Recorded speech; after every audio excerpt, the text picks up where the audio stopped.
Hi friends, मैं विनाथ sir एक बार फिर से यूट्यूब चैनल और एकेडमी में आप लोगों का हार्दिक स्वागत करता हूं।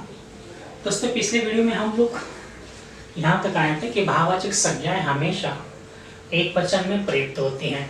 हमने उदाहरण भी देखा था कि प्रेम किया नहीं जाता, हो जाता है, या इन आमों में मिठास है। तो प्रेम और मिठास क्या है? भाववाचक संज्ञाएं हैं जो सिंगुलर में अर्थात एक वचन में प्रयुक्त हो रही हैं। इसी प्रकार की और भी संज्ञाएं जो भाववाचक हो हमेशा एक वचन में ही प्रयुक्त होती हैं। जैसे कार्यक्रम की सुंदरता ने मन मोह लिया, सुंदरता भाववाचक, मोह लिया सिंगुलर का प्रत्यय आ रहा है। ठीक है दोस्तों, तो इस प्रकार भाववाचक संज्ञा हमेशा एक वचन में प्रयुक्त होती हैं। नेक्स्ट 8वां रूल है कि धातुओं का बोध कराने वाली जातिवाचक संज्ञाएं एक वचन में प्रयुक्त होती हैं। धातुवाचक यानी कि द्रव्यवाचक और पदार्थवाचक संज्ञाओं को अगर आपने पढ़ा होगा तो आपको पता होगा। फॉर एग्जाम्पल, सोना बहुत चमकीला है और लोहा मजबूत है, चांदी सस्ती है और स्टील सुंदर। तो दोस्तों, यहाँ पर जो धातुओं का बोध कराने वाली जातिवाचक संज्ञा है वो है सोना, लोहा, चांदी और स्टील। इन चारों जो रेखांकित हैं जातिवाचक धातुओं का बोध कराने वाली संज्ञाएं हैं। दोस्तों, इन पर फोकस कीजिए, गौर कीजिए और पता कीजिए कि ये सिंगुलर में है या प्लूरल में, अर्थात एक वचन में है, एक वचन में है या बहुवचन में। तो आपको पता चलेगा कि चारों ही रेखांकित संज्ञाएं एक वचन में प्रयुक्त हुई हैं। जैसे सोना चमकीला है, यहाँ पर बिंदी नहीं है। ओके, लोहा मजबूत है, विदाउट बिंदी है, सस्ती है, विदाउट बिंदी है, स्टील भी सुंदर है। तो इस प्रकार चारों संज्ञाएं जो धातुओं का बोध कराने वाली जातिवाचक हैं सिंगुलर के रूप में प्रयुक्त हो रही हैं। ठीक है दोस्तों, अगला 9वां रूल जो है वो इस प्रकार है कि प्रसर्ग रहित पुल्लिंग शब्दों के अंत में अ, ई या बड़ी ई, उ, ए या ओ तथा औ हो तो वे दोनों वचनों में एक समान होते हैं। एक बार फिर से दोहराता हूं कि प्रसर्ग रहित जिनमें विभक्ति चिन्ह नहीं है उन्हें हम कहते हैं प्रसर्ग रहित पुल्लिंग शब्द जो पुल्लिंग हो और उनके अंत में अ, ई, उ, ए, ओ तथा औ हो तो दोनों वचनों में ऐसे शब्द एक समान होते हैं, परंतु उनके क्रिया रूप जो होते हैं वर्ब्स वे अपने उचित रूप से कार्य करते रहते हैं, क्रिया रूप यथारूप व्यवहार करते हैं। फॉर एग्जाम्पल, बालक खेलता है, बालक खेलते हैं। इन दोनों उदाहरण में देखिएगा दोस्तों, बालक सिंगुलर में भी है, प्लूरल में भी है। प्लूरल करते समय भी बालक सेम ही रहता है, परंतु क्रिया को देखें, सिंगुलर है खेलता है, प्लूरल क्या होता है खेलते हैं। राइट। तो इस प्रकार ऐसे शब्द जो प्रसर्ग रहित हैं, विभक्ति रहित है और पुल्लिंग है, अंत में क्या है अ है यानी अकारांत है, सो दोनों वचनों में वे एक समान हैं, परंतु उनके क्रिया रूप जो हैं वे वचन के अनुसार अपना कार्य कर रहे हैं। दूसरा एक उदाहरण देखें, ऋषि आया सिंगुलर, ऋषि आए। ऋषि समान है परंतु क्रिया चेंज हुई वचन के अनुसार। दुबे गा रहा है, दुबे गा रहे हैं। तो दुबे में भी जो उकारांत है या फिर ऋषि इकारांत है, दोनों ही वचनों में दोनों ही शब्द समान रूप से हैं, परंतु क्रिया को देखो, आया या गा रहा है, बहुवचन करते समय आया का आय हो जाता है, गा रहा है तो गा रहे हैं हो जाता है, यानी क्रिया रूप में चेंज होता है, परंतु इकारांत और उकारांत शब्द ऐसे की वैसे रहते हैं। अगला जो पढ़ा है, जो यानी औकारांती शब्द है। राइट, जो प्लस औ जो, राइट, इसलिए जो क्या है औकारांत। प्लूरल करते समय जो पढ़े हैं, जो दोनों वचन में समान है, परंतु क्रिया रूप देखो, पढ़ा है का पढ़े हैं, क्रिया रूप में चेंज हो रहा है। डमरू बिक गया, डमरू बिक गया। डमरू सेम रहा है, उकारांत है, डमरू उकारांत शब्द, दोनों वचन में समान है, परंतु क्रिया रूप वचन के अनुसार चेंज हो रहा है। ठीक है दोस्तों, इस प्रकार यहाँ हमने 9 रूल अब तक यहाँ देखें। अब आगे जो है दोस्तों कि हमारे हिंदी भाषा में 2 प्रकार के वाक्य हमेशा प्रयुक्त होते हैं। एक जो होते हैं परसर्ग रहित और दूसरे होते परसर्ग सहित। उन्हीं को हम कहते हैं विभक्ति रहित और विभक्ति सहित। विभक्ति जैसे कारक चिन्ह ने, को, के, से, में, पर, ये जो है ये क्या है, कारक चिन्ह है। उन्हीं को हम क्या कहते हैं, विभक्ति या परसर्ग। ठीक है दोस्तों, तो ये सब यहाँ इसी प्रकार के दो विभागों में मैंने दो खंड में ऐसे वाक्यों को विभाजित किया है। ये देखें, दो प्रकार के वाक्य, क खंड, दूसरा है ख खंड। उनके पास कारें हैं, वे कारों पर सवार हैं। कई लोग जा रहे हैं, कई लोगों ने हंगामा किया। दोस्तों दोनों खंडों में दोनों प्रकारों के वाक्य हैं, परंतु दोनों ही बहुवचनीय हैं। चाहे क खंड हो या ख खंड हो, दोनों के वाक्य जो हैं जितने भी हैं प्लूरल में है, बहुवचन में है। तो इसके बावजूद भी इन दोनों में अंतर है। वो कौन सा है कि क खंड में जो रेखांकित शब्द हैं ये क्या है, विभक्ति रहित हैं, उनमें कोई परसर्ग उनके साथ नहीं जुड़ा है। परंतु ख खंड देखिएगा, इनमें रेखांकित शब्द जो हैं वे विभक्ति सहित हैं। कारों पर, लोगों ने, तो ये जो ने है, पर है, ये क्या है, विभक्ति है। इस प्रकार हिंदी में जितने वाक्य हैं इसी तरह विभक्ति रहित और विभक्ति सहित इन दो रूपों में प्रयुक्त होते हैं। तो दोस्तों हम भी ऐसे ही विभक्ति रहित वचन बनाने के नियम देखेंगे। तो पहले विभक्ति रहित बहुवचन बनाने के नियम, उनमें भी पहला है पुल्लिंग संज्ञाओं में वचन परिवर्तन। ऐसे शब्द जो पुल्लिंग है उनमें किस प्रकार चेंज होता है, तो आइए देखें। पहला रूल, आकारांत, ऐसे संज्ञा जिनका अंत आ से हो, आकारांत संज्ञाएं कहलाती हैं। आकारांत संज्ञाओं के अंतिम आ के स्थान पर ए लगाए, यानी आ की जगह आ की जगह ए कर दे। जैसे लोटा, टा प्लस आ, यानी आकारांत है, इसको क्या करना है, ए करना है आ की जगह, तो क्या होगा, लोटा का लोटे। इसी तरह कपड़ा, आकारांती कपड़े, घोड़ा घोड़े, पंखा पंखे, रुपया रुपए, रास्ता रास्ते। तो इस प्रकार देखा दोस्तों, यहाँ हमने आकारांती शब्दों की जगह एकारांती कर दिया, अर्थात आ को निकाले और ये लगा दिया। ठीक है, तो इस प्रकार सिंगुलर का प्लूरल हो गया। अगला रूल है दोस्तों, सॉरी अगला रूल देखने से पहले इसमें भी कुछ अपवाद हैं। वो अपवाद क्या है, आइए देखते हैं।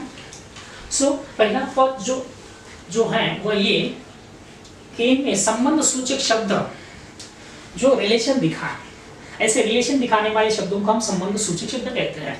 जैसे काका, मामा, चाचा, नानी, दादा, दादी वगैरह वगैरह। सॉरी, नानी दादी नहीं आएगी क्योंकि ये हाँ आ भी सकता, परंतु हमें आकारांत देखना है, तो नानी नहीं आएगी, दादी नहीं आएगी, तो दादा या नाना आएगा। तो ये जो संबंध सूचक शब्द है इनमें ऐसा कोई रूल के हिसाब से चेंज नहीं होता, भले ही वो आकारांती हो। जैसे काका को हम काका ए नहीं कर सकते, जैसे कि यहाँ लोटा को लोटे के, वैसे काका को काके नहीं कर सकते या मामा को मामे नहीं कर सकते। चाहे सिंगुलर हो प्लूरल हो, ये दोनों वचनों में समान रहेंगे। ठीक है, तो ये क्या है, अपवाद है। दूसरा एक अपवाद, पदसूचक शब्दों, जो ओहदा वाले शब्द होते हैं, पोस्ट को दिखाते हैं, उनको हम पदसूचक शब्द कहते हैं। जैसे दारोगा, पंडा, ओझा, इनको भी हम दारोगे नहीं कर सकते, या पंडा को पंडे नहीं कर सकते, या फिर ओझा को ओझे नहीं कर सकते। ये दोनों रूपों में अर्थात दोनों वचनों में एक समान रहेंगे, तो ये भी एक अपवाद है। इसी तरह और एक अपवाद, कुछ आकारांत संस्कृत पुल्लिंग शब्दों में भी दिखाई देता है। वो क्या, जैसे संस्कृत आकारांती शब्द राजा, इसी तरह कर्ता, युवा, पिता, चंद्रमा, देवता, ये सारे शब्द क्या है, संस्कृत के हैं, आकारांती हैं।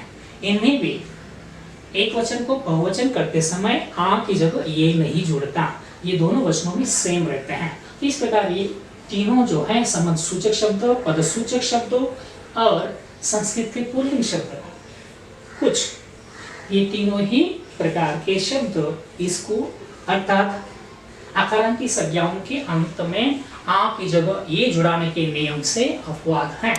ठीक है दोस्तों, हाँ जी। और एक अपवाद जो है वो ये कि अकारांत, इकारांत या इकारांत, उकारांत, उकारांत पुल्लिंग शब्दों दोनों वचनों में समान रूप से होते हैं। कौन कौन से? अकारांत, इकारांत या बड़ी इकारांत, उकारांत, बड़ी उकारांत। जो पुल्लिंग शब्द हैं दोनों वचनों में समान रहते हैं, जैसे बालक, बालक, बालक आया, बालक आए, योगी आया, योगी आए, साधु गया, साधु गए, कवि आया, कवि आए। तो ये जो है बालक अकारांती है, योगी इकारांती है, साधु उकारांती है, कवि इकारांती है। ये दोनों वचनों में समान रहते हैं। ठीक है दोस्तों। हाँ, अगला दूसरा रूल क्रमांक 2 किसके अंतर्गत? विभक्ति रहित, विभक्ति रहित बहुवचन बनाने के नियम के अंतर्गत दूसरा रूल हम देख रहे हैं, स्त्रीलिंग संज्ञाओं में वचन परिवर्तन। उसमें फर्स्ट अकारांत अ की जगह ऐसी संज्ञाएं जो स्त्रीलिंग हो और जिनका अंत अ हो, तो ऐसे अकारांती शब्द उनका अंत जो अ से हो तो अ की जगह ए लगा दिया जाए तो वे एक वचन की जगह प्लूरल हो जाते हैं, बहुवचनी हो जाते हैं। आइए देखें, जैसे आंख, ख यानी अंत में अ आ रहा है, इसको हम क्या कहेंगे? अकारांती शब्द। उसी तरह कलम, किताब, नहर, गाय, दीवार, पुस्तक, बोतल, बाग, भैंस, रात, सड़कें, ये सारे शब्द जो हैं दोस्तों अकारांती शब्द हैं और साथ ही साथ स्त्रीलिंग के हैं। स्त्रीलिंग के सारे शब्द हैं, अकारांती हैं। इनको बहुवचन करना है तो हमें अ की जगह ए लगाना होगा। तो कैसे होगा? तो आइए देखिए दोस्तों, आंख का होगा, अ की जगह ए लगाना है। राइट, अब हम देखने जा रहे हैं इकारांत स्त्रीलिंग संख्याओं के अंत में या जोड़कर बहुवचन रूप बनाना। ये कैसे? इकारांत, इकारांती हो, स्त्रीलिंग हो, ऐसे संज्ञाएं जिनको हम या जोड़कर बहुवचन बनाएंगे, जैसे जाति, तिथि, राशि, लिपि, निधि, नीति, शक्ति या समिति।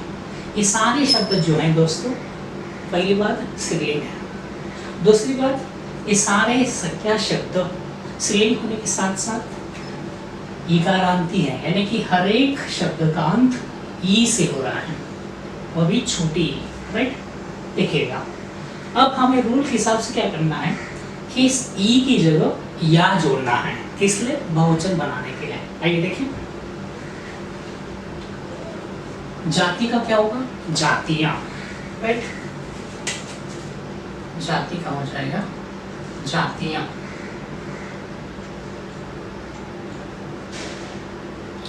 इसी तरह दोस्तों बाकी के शब्दों में भी या लगाकर हम बहुवचन बना सकते हैं। उदाहरणार्थ तिथि, तिथियां, राशि, राशियां, लिपि, लिपियां, निधि, निधियां, नीति, नीतियां, शक्ति, शक्तियां या फिर समिति, समितियां। ठीक है। अगला, ई को या करके बहुवचन बनाए जा सकते हैं स्त्रीलिंग संज्ञा शब्दों में। जो स्त्रीलिंग संज्ञाएं इकारांती हो, बड़ी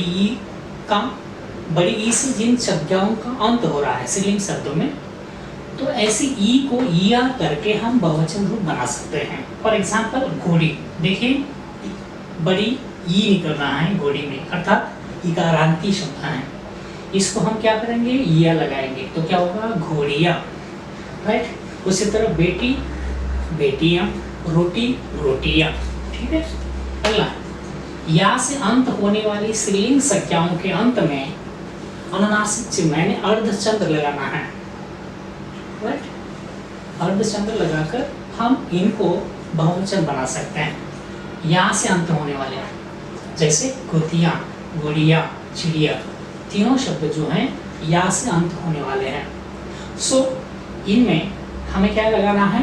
अर्धचंद्र लगाना है, जिसको ग्रामर में हम क्या कहते हैं? अनुनासिक। तो क्या होगा? कुतिया का कुतिया, इस तरह, गुड़िया, गुड़िया, चिड़िया, चिड़िया। अर्धचंद्र लगाते ही ये तीनों शब्द बहुवचन हो गए, तीनों ही स्त्रीलिंग हैं। ठीक है दोस्तों। अगला नियम है आकारांत, उकारांत या बड़ी उ, उकारांत, उकारांत और औकारांत। स्त्रीलिंग संज्ञाओं के अंत में ए जोड़कर बहुवचन रूप हम बना सकते हैं जिनका अंत आ हो या फिर उ या औ हो। ऐसे अंत होने वाले शब्दों में ए जोड़कर हम स्त्रीलिंग संज्ञाओं को बहुवचन में ढाल सकते बना सकते। जैसे उदाहरणार्थ अध्यापिका, अध्यापिका ये आकारांती शब्द है, राइट। क प्लस आ का। धेनु न प्लस उ नु, यानी ये उकारांती है, ये बड़ी उकारांती है, राइट। ह प्लस बड़ी हु बहु हु, ये औकारांती है। तो इनमें क्या लगाना है हमें, ये जोड़ना है। तो क्या होगा, अध्यापिका का अध्यापिकाए, आगे सिर्फ ये जोड़ना है अध्यापिकाए। धेनु धेनुए, बहु बहुए, बहुए करते समय ये बड़ी उ छोटी हो जाएगी, राइट। गौ गौएं, ठीक है। इस तरह ये सारे शब्द प्लूरल अर्थात बहुवचनी हो जाएंगे, ठीक है दोस्तों। अगला, तो यहाँ हमने अब तक क्या देखा, विभक्ति रहित स्त्रीलिंग संज्ञाओं में बहुवचन बनाते समय क्या क्या रूल है, उदाहरणों के साथ हमने अब तक देखे। अगला जो है पॉइंट वह है विभक्ति सहित संज्ञाओं के बहुवचन बनाने के नियम। अब तक विभक्ति रहित थे, अब विभक्ति सहित संज्ञाओं को वचन बदलते समय क्या क्या नियम होते हैं वह देखना है, राइट। पहला है संज्ञाओं के अंतिम अ तथा आ के स्थान पर ओ लगाना है। ऐसी संज्ञाएं जिनका अंत अ हो तथा आ हो, तो अ या आ के स्थान पर ओ लगाना है तो वे अपने आप प्लूरल हो जाते हैं। आइए देखें, जैसे खरबूजा आकारांती है, राइट। आ बंदर र यानी आकार अकारांती है, र प्लस र। तो ये अंत क्या है, आ, सॉरी अंत है अ, ये था आ।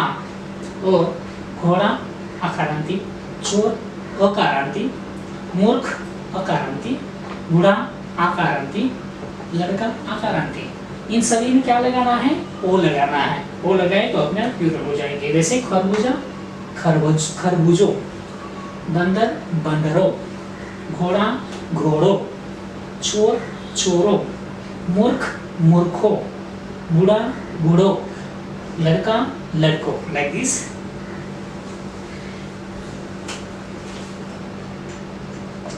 राइट।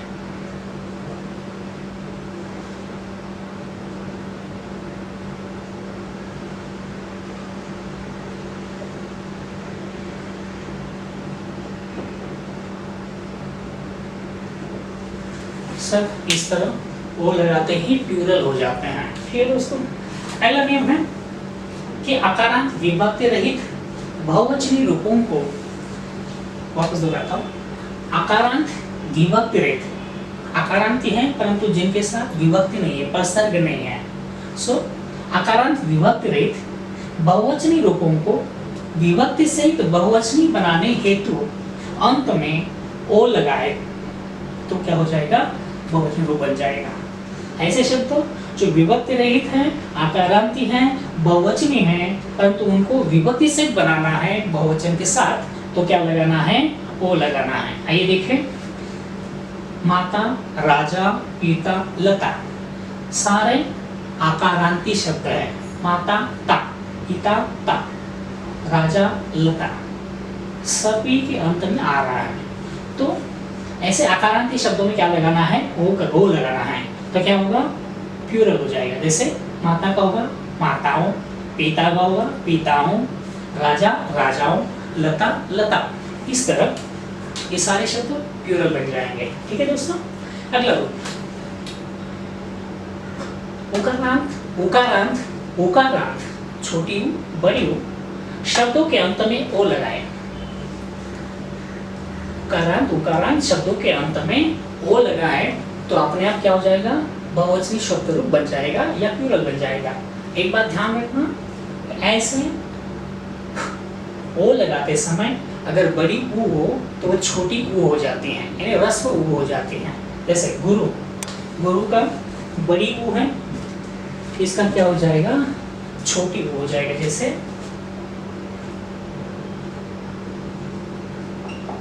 राइट, इसी प्रकार डाकू डाकू,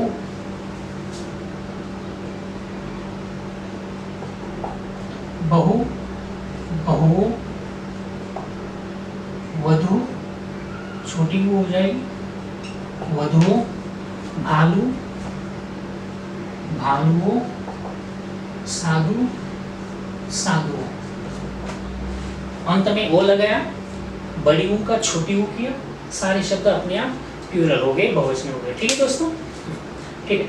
अगला है, उसी के अंतर्गत आता है कि अ आ से समाप्त होने वाले शब्दों में संबोधन करते समय, यानी किसी को संबोधित करते हुए, संबोधन करते समय अंतिम स्वर बदलकर ओ हो जाता है।